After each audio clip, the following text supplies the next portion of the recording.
Hello everybody and welcome to Every Movie Ever. I am Eric and today we are on a distant alien planet to talk to you about some science fiction movies. And this alien planet already, it has strange properties to it. Like I can see the alien atmosphere is spilling into my shirt in a very alarming way that almost makes it seem like I mistakenly put on a shirt that I didn't realize had blue in it. But that's not what's going on. This is definitely an alien world with strange and mystical effects. And a perfect place for us to talk about the science fiction movies that I've been watching lately, starting with Bill and Ted's Excellent Adventure, one of the great sci-fi comedies about a couple of slacker surfer dudes in California, San Dimas, California. San Dimas High football rules.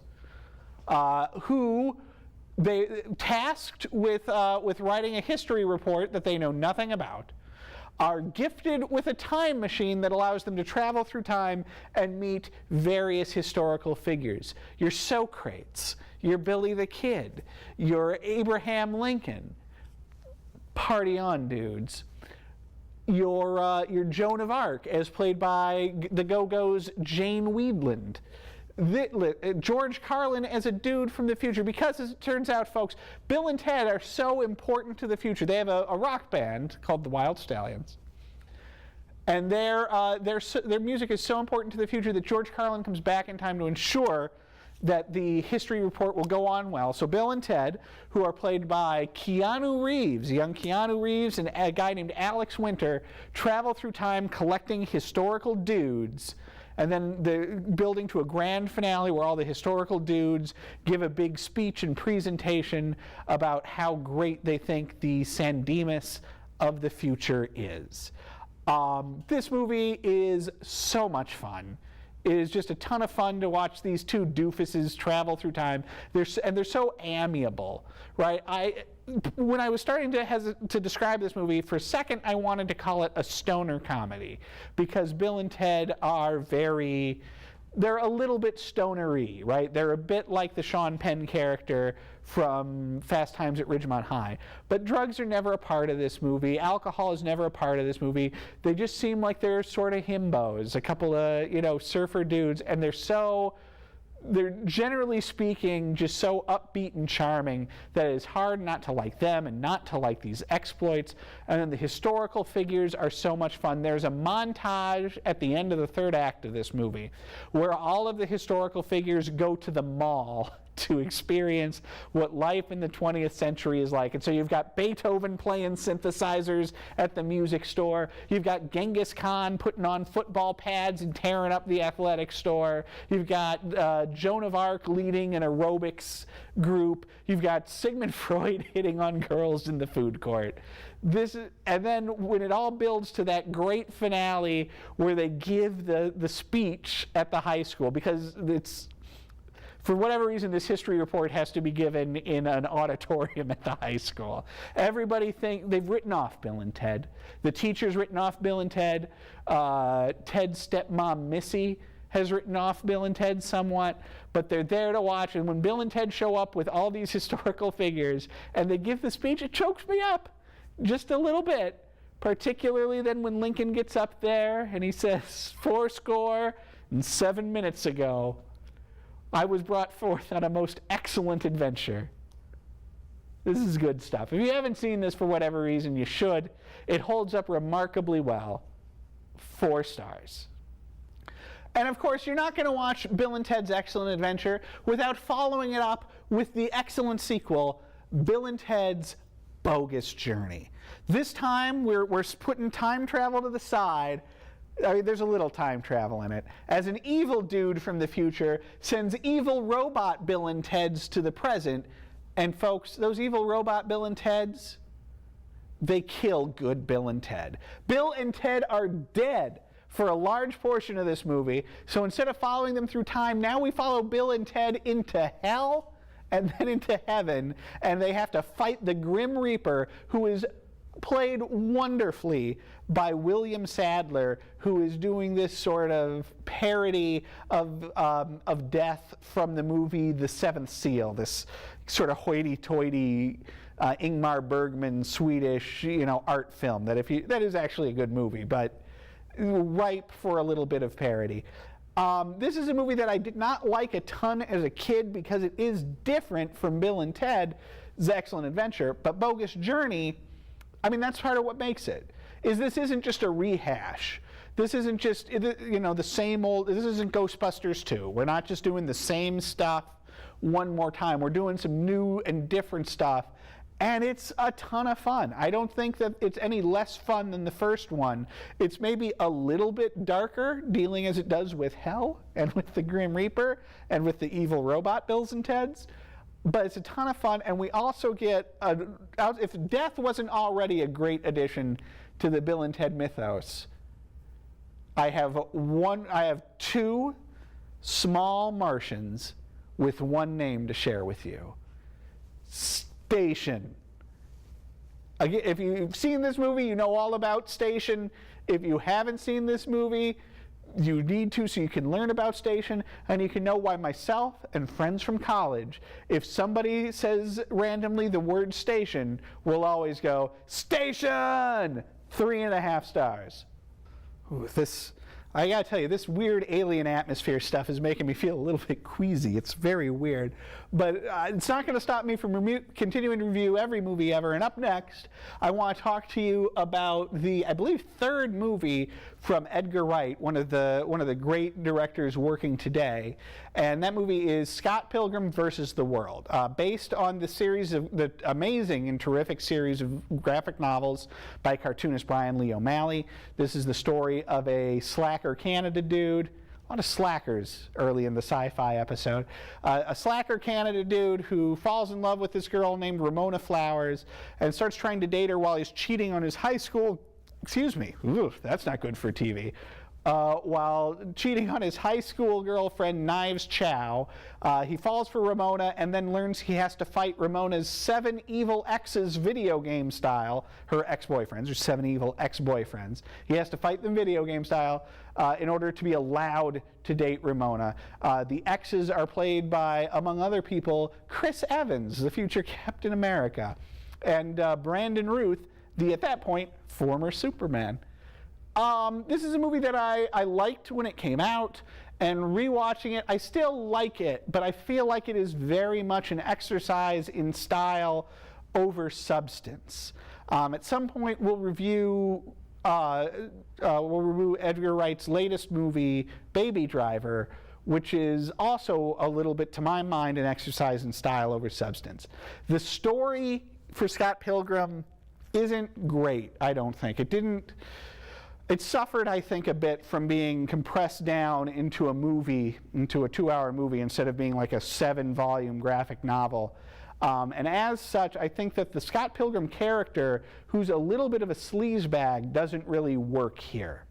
In 2 hours, you don't get to know him well enough to forgive him his sins, I think. And so he's a selfish and detestable character, I think, who doesn't really redeem himself. And having him be played by Michael Cera, who excels so much at playing these sort of icky guys, sort of doesn't help that. Still, it's an entertaining movie, and if you haven't seen it, I think that you should. I just wish that there was more to it. Especially compared to Wright's Cornetto trilogy, the 3 movies he made with Simon Pegg and Nick Frost. This one to me comes up a little bit lacking in a way where I'm starting to fear that maybe Wright works best when working alongside Pegg and Company. And similarly, I think Pegg and Company work best when working alongside Edgar Wright. Take, for example, the movie Paul, which is about on the same level as Scott Pilgrim, where Pegg and Co. wrote it, but then had to go with a different director, and it's good, but it's not great. And this is sort of the opposite side of that. So Scott Pilgrim versus the World is a good movie. I just wish it was better. 3 stars. All right, guys, let's get on our light cycles.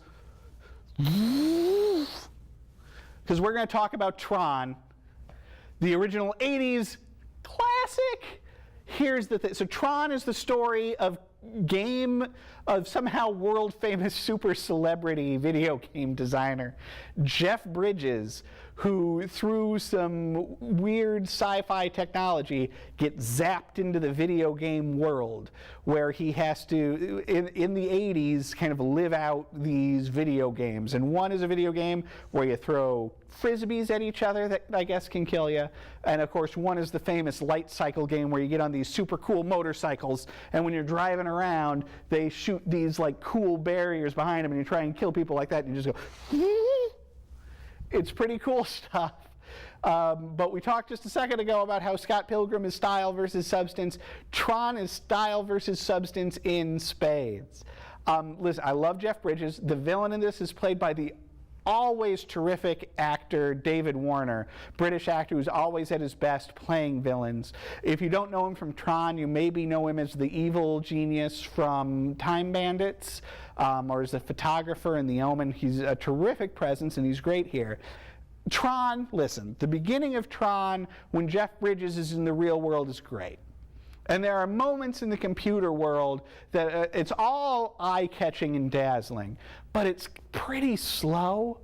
Like Tron as a movie is a great idea with not terrific execution. That looks great, but at a certain point just becomes like very like, all right, let's wrap this up.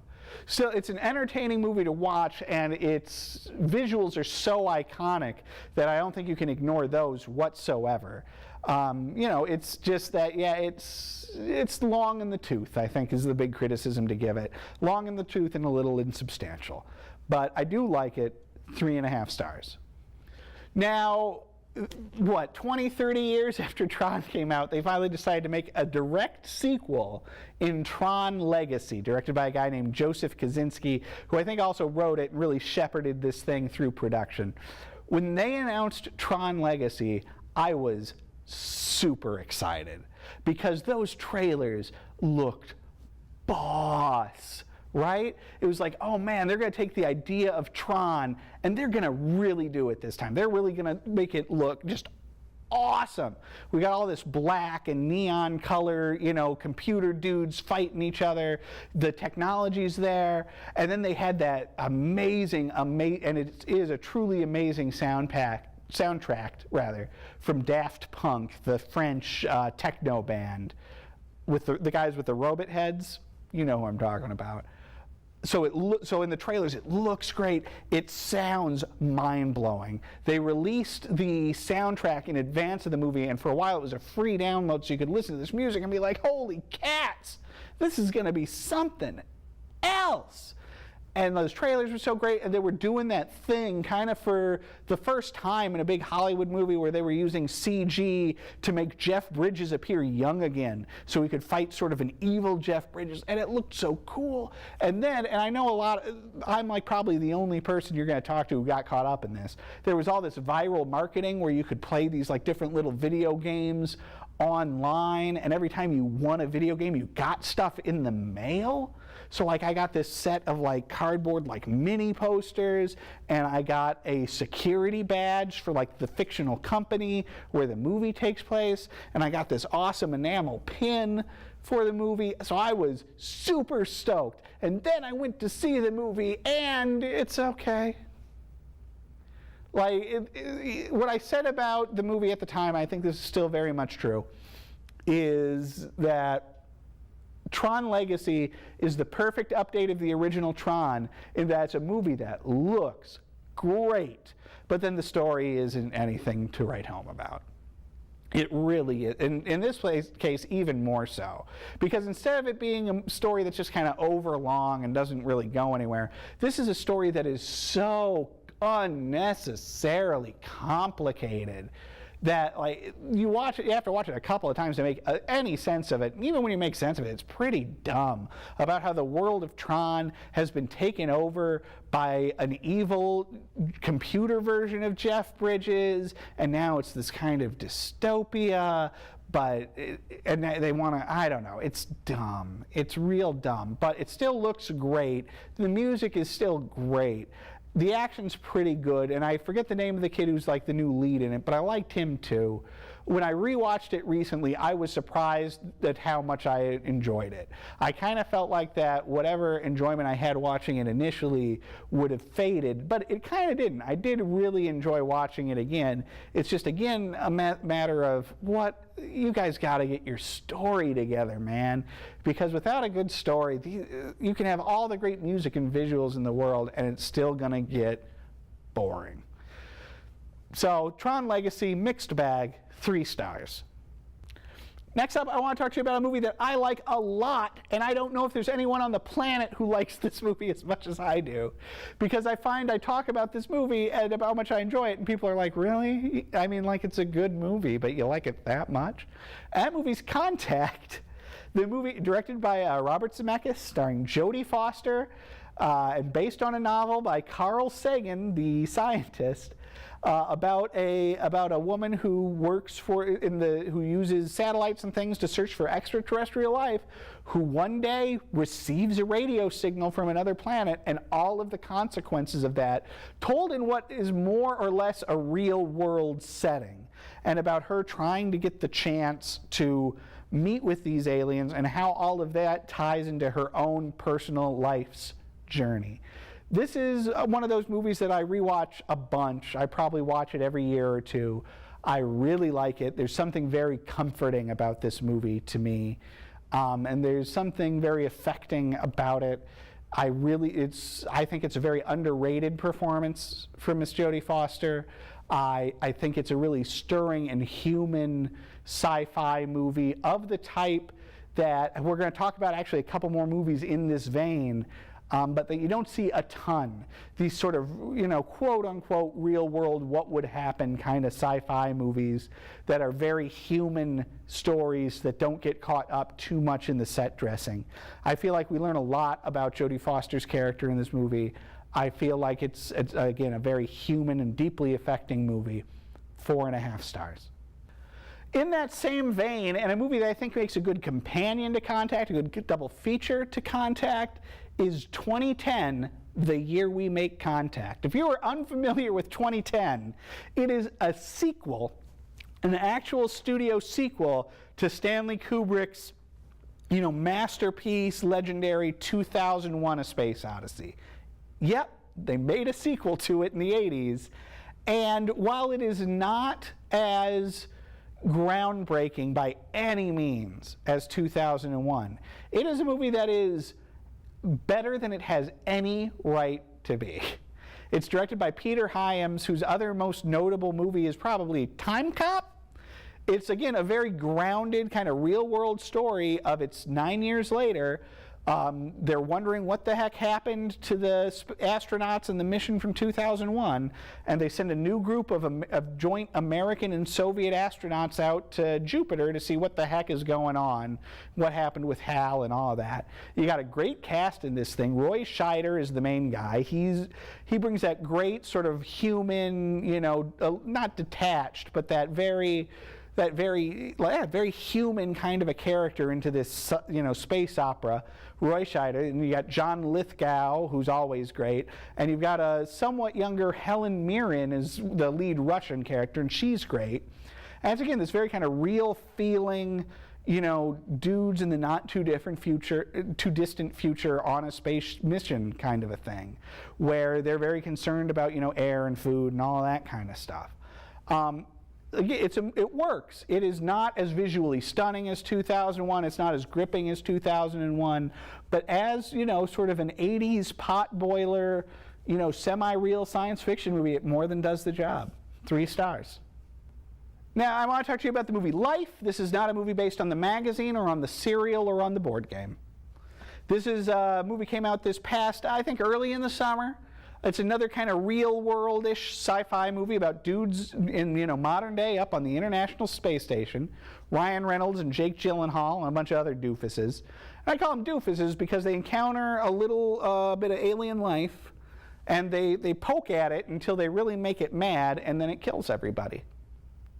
So it's very much a riff on the Alien formula, except set today and with at least largely real-world technology. And I don't really like Ryan Reynolds, guys. I could give or take Jake Gyllenhaal. So I didn't think I would enjoy it, but it was on demand, so I thought, I'll give it a try. I really liked it. This is a really engaging sci-fi horror survival movie with good effects and where they do some really cool twists that I don't want to spoil for you. They take some chances with the story. They have some chutzpah, especially with the ending, but I want to let you see that for yourself because I did enjoy this and I don't want to spoil it for you, especially while it's still a new movie. It's definitely worth seeing.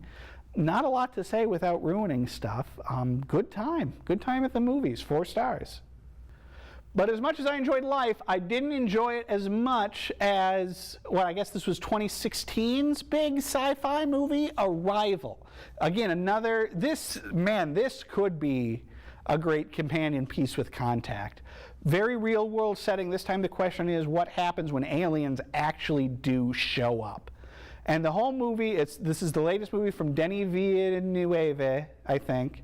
You've heard me talk about him before on this show. I loved Prisoners, was so-so on Sicario. Spoiler alert, I loved Arrival. These aliens show up, they're like giant starfish. They show up in these spaceships. It's less goofy than it sounds. Amy Adams is a linguist who gets drafted by the army to try and figure out how to communicate with the aliens. And so the whole movie is about communication and about trying to figure out a language. And if that sounds kind of nerdy and a little slow-paced, it's super nerdy, and it's definitely a little slow-paced. I was way into this movie. It was very interesting. It was a fascinating movie. They do a good job of making Amy Adams a very human character, and of tying the movie into a bunch of flashbacks about Amy Adams' life that seem seem a little bit cliche, but by the end of them you find out there's something entirely other than what you understood them to be. And it really gives the movie a resonance and a heart that you wouldn't expect out of what is otherwise, very much a quote-unquote real-world sci-fi procedural about figuring out how to talk to these aliens and about how, things are going well with talking to them in America, but they're not going well in talking with them in China, and what the repercussions of this are going to be, and who are these aliens, and why are they here, and just, kind of learning a lesson about how you can learn something about yourself by talking to others and by embracing other cultures. So it's definitely an allegory in that sense, but it's a very affecting sci-fi procedural of a type that, again, Contact is really, I think, the last movie to do this as successfully as this does. I wish there were more movies like this. This is a tremendous, tremendous movie. Again, it has some great twists and turns in it that I don't want to ruin. I want you to experience this for yourself. Arrival, 5 stars. So that's it for this episode of Every Movie Ever. I want to thank you for joining me. I want to thank all the guys behind the scenes. I don't thank them enough. Ryan, who helps me with the production, Gavin, who creates all the graphics, and Ben, who does all the editing. This show is as much, if not more, their show than it is mine, and they do a tremendous, tremendous job with it. I give them 5 stars, and I'll see you next time on the next episode of Every Movie Ever. I'm going to get on my light cycle. Woo!